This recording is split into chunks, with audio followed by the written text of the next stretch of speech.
बिस्मिल्लाहिर्रहमानिर्रहीम, अस्सलाम वालेकुम। मैं हूं ईसा नकवी। जुमेरात 8 मई है, शाम के 7:15 हुए हैं जिस वक्त मैं इस वीडियो की रिकॉर्डिंग का आगाज़ कर रहा हूं। टाइम और डेट प्रिसीजन के साथ बताने की वजह यह है कि अब वो मरहला शुरू हो चुका है जहां पर हर गुजरते पल के साथ सूरत हाल में तब्दीली आएगी। लिहाजा फ्रॉम नाउ ऑनवर्ड्स इस सब्जेक्ट पर होने वाली तमाम वीडियोस में टाइम और डेट मेंशन होगा, क्योंकि जिस वक्त आप ये वीडियो देखेंगे उस वक्त तक सूरत हाल में मामूली या कोई बहुत ही बड़ी ड्रामाई तब्दीली आने का कभी इम्कान मौजूद है। इस वीडियो में हम बात करेंगे गुज़श्ता 12 घंटों के दौरान कम से कम 2 ऐसी बड़ी डेवलपमेंट्स हो चुकी हैं। एंड व्हेन आई से कि 2 बड़ी डेवलपमेंट्स, ये डिटेल्स नहीं है। एक तो डिटेल्स है ना कि इस वक्त लाइन ऑफ कंट्रोल पर क्या हो रहा है, कौन से सेक्टर्स पर गोलाबारी है, मोर्टर गोले बरसाए जा रहे हैं, या फिर ये जो ड्रोन्स वाली है, ये दीज आर द डिटेल्स, किसका अभी कितना नुकसान हो रहा है। मैं 2 सिग्निफिकेंट डेवलपमेंट्स की बात कर रहा हूं कि जिसमें मैसेजिंग मौजूद होती है, जिसमें आने वाले वक्त में सूरत हाल की ट्रैजेक्टरी क्या है। मैं उन 2 डेवलपमेंट्स की बात कर रहा हूं। 2 कम से कम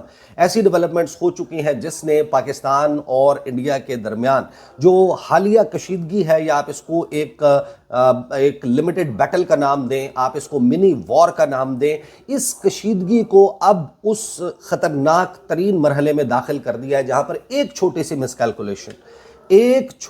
मिसकैलकुलेशन 1.25 अरब आबादी को आग में धकेल सकती है।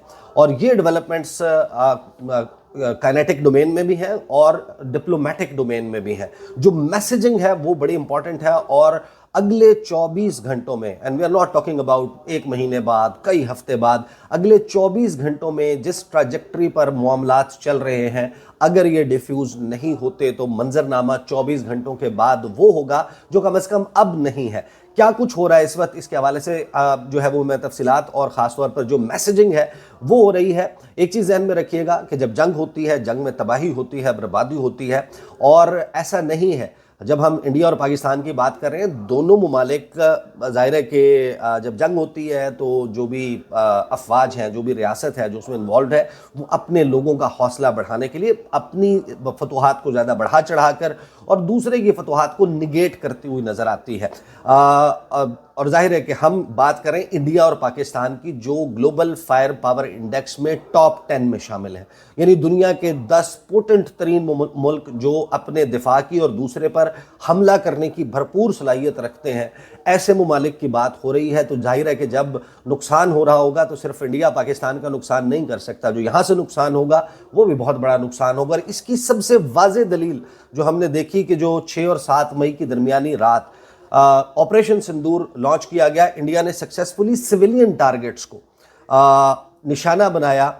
आम लोग, निहत्ते लोग, अनआर्म्ड लोग वो इसमें निशाना बने। मसाजिद के ऊपर बमबारी हुई और उस पे इंडिया चेस्ट थंपिंग करता हुआ नजर नहीं आया। वो नरेंद्र मोदी जो छोटे छोटे वाकयात के ऊपर अपनी पब्लिसिटी करता है, वो माचो मैन बन के दिखाना है, 56 इंच की छाती है, मैं ये कर सकता हूँ, मैं वो कर सकता हूँ, आपने ये ऑप्टिक्स नहीं देखे होंगे। ये ऑप्टिक्स मिसिंग होने की वजह यही समझ आती है कि इंटरनेशनल मीडिया ने भी अब इस बात के ऊपर मुख्तलिफ sources, multiple sources, independent sources, गोदी मीडिया ना एक तरफ तो जो कह रहा है कि भाई कुछ भी नहीं हुआ, अकाउंटेड फॉर है तमाम पायलट्स, तमाम जहाज। इंटरनेशनल मीडिया को देखें, इंडिपेंडेंट सोर्सेज को देखें, जो ये बता रहे हैं कि भारत को एक बहुत बड़ी शर्मिंदगी और हजीमत उठाना पड़ी कि जितने CNN अब ये भी रिपोर्ट कर रहा है कि कई दिहाइयों में, मॉडर्न हिस्ट्री में इतना बड़ा एरियल कॉम्बैट जो है कि जिसमें बैक वक्त 100 से ज़ायद लड़ाका तैयारे और जदीद तरीन हथियारों से लेस लड़ाका तैयारे एयरबोर्न थे, उसमें बियॉन्ड विजुअल रेंज, एक होता है डॉग फाइट, तैयारे आमने सामने आए, एक दूसरे के ऊपर जो है वो अटैक हो रहा है, बियॉन्ड विजुअल रेंज कॉम्बैट में पाकिस्तान ने उस रात इंडिया को आउटस्मार्ट कर दिया, जिसके ऊपर अब साइमल्टेनियसली जो चीज़ें चल रही हैं वो सब्जेक्ट में अलहदा से कवर करूंगा, which is not relevant to this topic, कि पूरी दुनिया में इस वक्त क्या जमा तफरीक चल रही है, मुख्तलिफ कैपिटल्स में इस वक्त किस किस्म की गुफ्तगू हो रही है। 6 और 7 मई की दरमियानी रात जो कुछ हुआ उसके ऊपर क्या अंदाजे लगाए जा रहे हैं। लेकिन उस कॉम्बैट के बाद इंडिया को जो दोबारा से, एक तो पाकिस्तान का रिस्पॉन्स, फिर उसके बाद मज़ीद एक्शन जो है वो लेने के हवाले से मैसेजिंग, और फिर इंडिया की तरफ से देखें, एक चीज़ ज़ाहिर है कि वाज़ेह थी, जिस वक्त डोनाल्ड ट्रंप का बयान आया तो लगा था कि मामला जो है वो डी एस्केलेशन की तरफ चला जाएगा। मार्को रूबियो कांटेक्ट कर रहे हैं पाकिस्तान के वज़ीर ख़ारजा से, पाकिस्तान के वज़ीर आज़म से, और इंडियन वज़ीर ख़ारजा जयशंकर से, इनसे रब्ता कर रहे हैं। और डोनाल्ड ट्रंप कहते हुए आपको दिखाई दिए, जिसमें डोनाल्ड ट्रंप कह रहे हैं कि इनकी हिस्ट्री है, ये आपस में लड़ते रहे हैं और अब टिट फॉर टैट हो गया है, अदले का बदला, दोनों ने एक दूसरे का जो है वो फेंटा लगा दिया है। इंडिया ने अपने स्ट्राइक्स यहाँ पर कर लिए हैं, पाकिस्तान ने उनका जो है वो नुकसान कर लिया है, तो अब ये मामला यहाँ से डिफ्यूज़ हो जाएगा। इस दौरान जो राब्ते हो रहे हैं पाकिस्तान और चीन के दरमियान, पाकिस्तान और तुर्की के दरमियान, पाकिस्तान और गल्फ़ कंट्रीज़ के दरमियान, फिर यहाँ पर ईरानी वज़ीर ख़ारजा है, दूसरी तरफ इंडियन एक्सटर्नल अफेयर्स मिनिस्टर, और फिर उनके जो मुख्तलिफ उहदों पर मौजूद लोग हैं, फॉर एग्ज़ाम्पल जो उनके नेशनल सिक्योरिटी एडवाइज़र हैं अजीत डोवल, उनका रब्ता हुआ चीनी वज़ीर ख़ारजा वांग वी के साथ, बाकी लोगों के साथ। तो जाहिर है कि ये वो मौका था कि जिस वक्त ये अंदाज़ा हुआ कि शायद मामला डी एस्केलेशन की तरफ चला जाएगा। लेकिन अब इन डिटेल से हट करके क्या हो रहा है, ऑन ग्राउंड सिचुएशन क्या है, वो भी मैं आपके सामने रख दूंगा। लेकिन मैसेजिंग ये आती है कि जहन में रखिएगा कि ईरान ने कहा कि हम इंडिया और पाकिस्तान के दरमियान आर्बिट्रेशन, सालिसी, कूल डाउन करवाने के लिए कोई किरदार अदा करना चाहते हैं। वो पाकिस्तान आए, आपने उसके कोई ऑप्टिक्स इस किस्म के नहीं देखे होंगे कि उसमें मैसेजिंग जो है वो भेजी जा रही हो, की जा रही हो। उसके कोई ऑप्टिक्स ऐसे बनाए हों कि वज़ीर ख़ारजा इसहाक डार बैठकर कोई धमकी आमेज़ पैगाम दे रहे हों। दो ममालिक के दरमियान जब भी बात हो रही होती है उसमें तीसरा मुल्क एज ए सब्जेक्ट नहीं आता डिप्लोमेसी में। लेकिन आज हमने ये ऑप्टिक्स देखे। अब से चंद घंटे पहले सुब्रमण्यम जयशंकर ईरानी वज़ीर ख़ारजा को वेलकम करते हैं, उनका एक जॉइंट कमीशन की मुलाकात चल रही है, बट उस मौके को यूज़ किया जाता है, इस्तेमाल किया जाता है पाकिस्तान के ख़िलाफ़ मैसेजिंग के लिए। ईरानी वज़ीर ख़ारजा सैयद अब्बास अरागची वो मौजूद है, और सुब्रमण्यम जयशंकर जो गुफ्तगू कर रहे हैं, मैं ज़रा आपको सुनवाता हूँ और फिर विल ट्राई टू ट्रांसलेट के इसका मौजूदा हालात में इसकी तशरीह क्या बनती है। ये ज़रा सुनिए। Excellency, you are visiting India at a time when we are responding to a particularly barbaric terrorist attack on 22nd April in the Indian Union territory of Jammu and Kashmir. This attack compelled us to respond on 7th May by striking at cross-border terrorist infrastructure. Our response was targeted and measured. It is not our intention to escalate the situation. However, if there are military attacks on us, there should be no doubt that it will be met with a very, very firm response. As a neighbor and a close partner, it is important that you have a good understanding of the situation. Once again, a very warm welcome to Delhi, and I invite you for your opening remarks. Opening remarks में इस किस्म की गुफ्तगू नहीं की जाती, जिसका मतलब ये है कि इसको मैसेजिंग के लिए इस्तेमाल किया गया है कि जो सफारतकारी की कोशिशें हो रही हैं कि डिप्लोमेटिक एफर्ट से इसको काम डाउन किया जाए, वो नाकाम, नॉट एग्जैक्टली कि आप कहें कि डिक्लेयर कर दें कि it's over, it's always there, लेकिन फिल वक्त इसको फुल स्टॉप नहीं लग रहा, इस पर कॉमा भी नहीं आ रहा, पॉज भी नहीं आ रहा। ये इंडिया की तरफ से फिर इसके ऊपर एक स्टेटमेंट आता है। मैं पाकिस्तान की तरफ आता हूँ। DGISPR जो बात कर रहे हैं, इनफैक्ट जिस वक्त मैं ये वीडियो रिकॉर्ड कर रहा हूँ इस वक्त भी वज़ीर ख़ारजा और DGISPR की प्रेस कॉन्फ्रेंस शुरू हो चुकी है। Pakistan bid to escalate negated, proportionate response by India, कि हम वो कह रहे हैं कि हम तो नपातुला वही जिस तरह का पाकिस्तान कर रहे हैं हम उसी तरह का जवाब दे रहे हैं, ऐसा नहीं है। इंडिया इसको एस्केलेट कर रहा है। They might have some larger designs, वो क्या हो सकते हैं उसके ऊपर भी अलहदा से बात करेंगे। लेकिन इसमें वाज़ेह तौर पर इंडियन साइड ये कहती है कि प्रेस ब्रीफिंग जो ऑपरेशन सिंदूर पर 7 मई को की गई, इंडिया ने कहा कि हमने एक बड़ा ही फोकस्ड जो है वो मेजर्ड एंड नॉन एस्केलेटरी इकदाम उठाया, विच इज़ नॉट द केस। फिर वो कहते हैं कि ये ख़ास तौर पर मेंशन किया गया कि जो पाकिस्तान की मिलिट्री इंस्टॉलमेंट्स हैं, मिलिट्री इस्टेब्लिशमेंट है, उसको टारगेट नहीं किया गया। ये भी कहा गया कि अगर हमारे ऊपर अटैक किया गया तो फिर हम जवाब में अटैक करेंगे।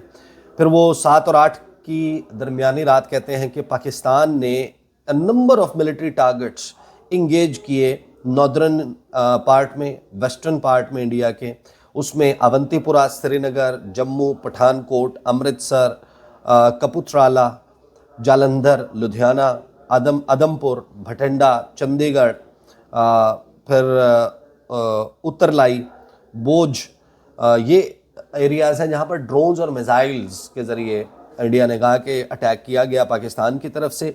उनको उन्होंने कहा कि एयर डिफेंस सिस्टम के ज़रिए न्यूट्रलाइज किया गया। ये जो डेब्री है इस अटैक का, उसको रिकवर किया जा रहा है, इसके मलबे को, जो मुख्तलिफ पाकिस्तान की तरफ से मिसाइल और ड्रोन्स उन्होंने कहा कि आए हैं।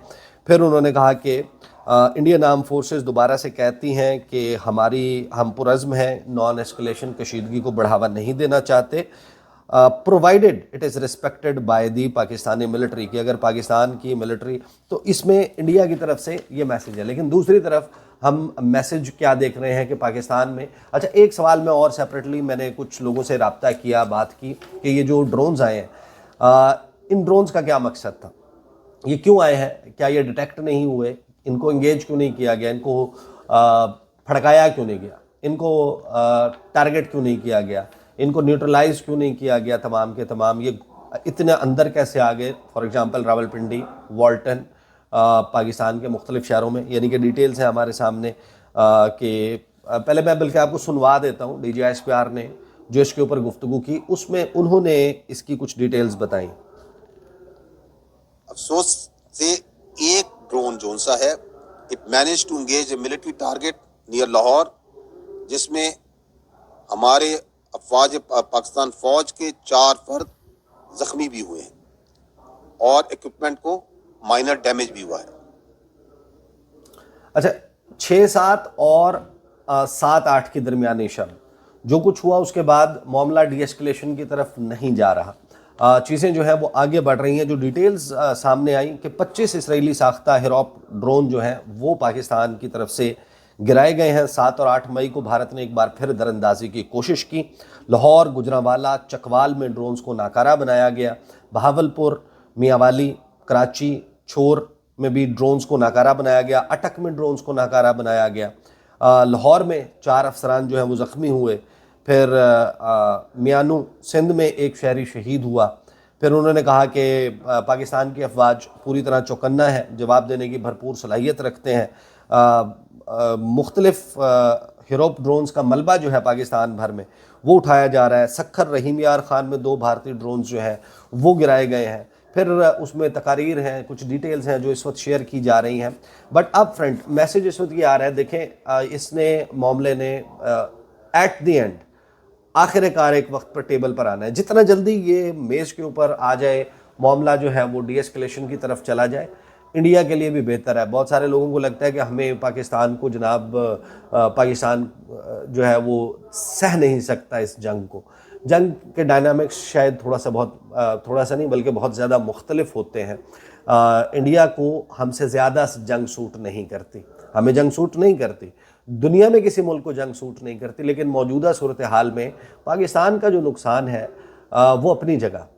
लेकिन इंडिया का क्या ख्याल है कि आप या लोग जो इसके ऊपर डिस्कोस कर रहे हैं कि इसमें इंडिया का नुकसान नहीं होगा। इंडिया का जो नुकसान है वो मैं आपको इंटेंजिबल टर्म्स, फाइनेंशियल टर्म्स, साख के एतबार से वो अपना जो एक गैदर करना चाह रहे थे या अपना एक डिप्लोमेटिक मसल को फ्लेक्स कर रहे थे, वो भी नाकाम होता हुआ हमने देखा है। कि जिसमें यूरोप उनको उस तरीके से साथ नहीं दे रहा, जिसमें वो कहने पे मजबूर हो जाते हैं जो सुब्रमण्यम जयशंकर के, हमें पार्टनर्स की ज़रूरत है, प्रीचर्स की ज़रूरत नहीं है। डोनाल्ड ट्रंप जो है वो ये कह देते हैं कि इट्स शेमफुल, ये शर्मनाक है ये जो हमला और ये सारी एपिसोड हुई। उनको लगता था कि हमारा साथ देंगे, उस तरीके से चीज़ें नहीं हुई। लेकिन आज की जो गुज़श्ता 12 घंटों की मैसेजिंग है, जो ऑप्टिक्स हैं, जिस तरीके से ये मामला अभी तक मौजूद है और उसके ऊपर किसी बड़े डिप्लोमेटिक एफर्ट को दोनों जो तरफ़ैन हैं पाकिस्तान और इंडिया वो एंटरटेन करते हुए, एक्सेप्ट करते हुए नज़र नहीं आ रहे। इससे एक पैगाम वाज़ेह है कि अभी तक जो डेवलपमेंट्स की ट्रैजेक्टरी है वो एस्केलेशन के बढ़ने की ही है।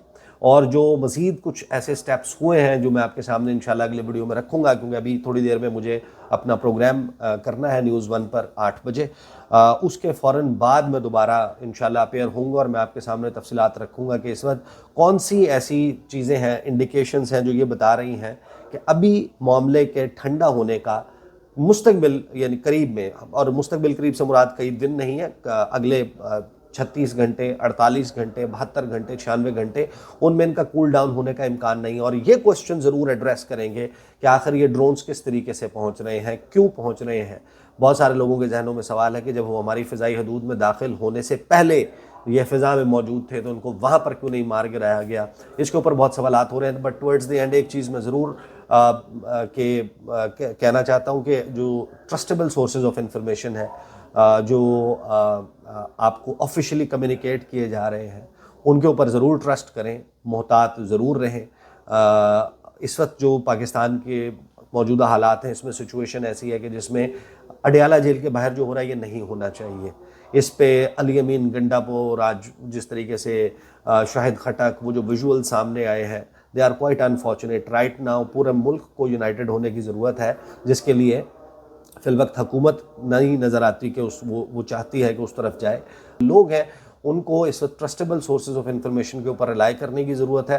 ख़ास तौर पर जो सोशल मीडिया है उसके ऊपर इंफॉर्मेशन भी आ रही होती है, लेकिन बहुत सारी चीज़ें जो हैं वो होक्स भी हैं। अफवाह फैलने का इम्कान ज़्यादा हो जाता है, बढ़ जाता है जंगी सूरत हाल में।